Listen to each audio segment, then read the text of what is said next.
Good morning. After ng 3 hours and 30 minutes na travel natin from Marikina to Lipa, Batangas, ay narating na nga natin ang ating lugar na pupuntahan na pagsusurpresahan sa school ng ating iso-surprise. So tara, let's go. Samahan nyo ko at meron na naman tayong iso-surprise at paiiyakin na client. So ito galing sa overseas line na rin from Taiwan. So ayun na guys, pasok na tayo. Bigyan natin ang sorpresa.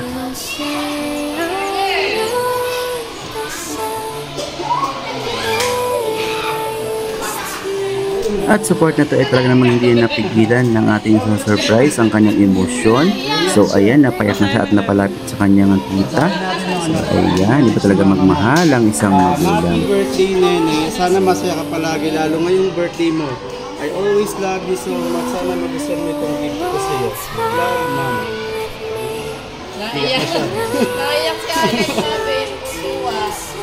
At talagang tumulo na ang kanyang luha at hindi na napigilan na maski ako ay napapayak-yak na rin habang pinagpilinan siya.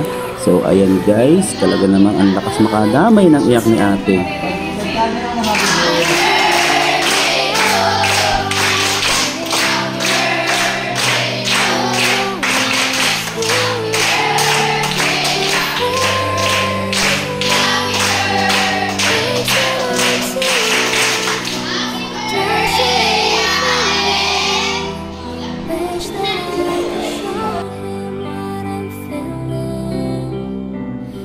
At sa mga gustong magpa-surprise dyan at pakiligin ang kanyang loved one, so message lang kayo sa Alex Flower Delivery Services at ako na ang bahalang mag-surprise sa inyong loved ones kahit saang lupa-lupa yan. Let's go!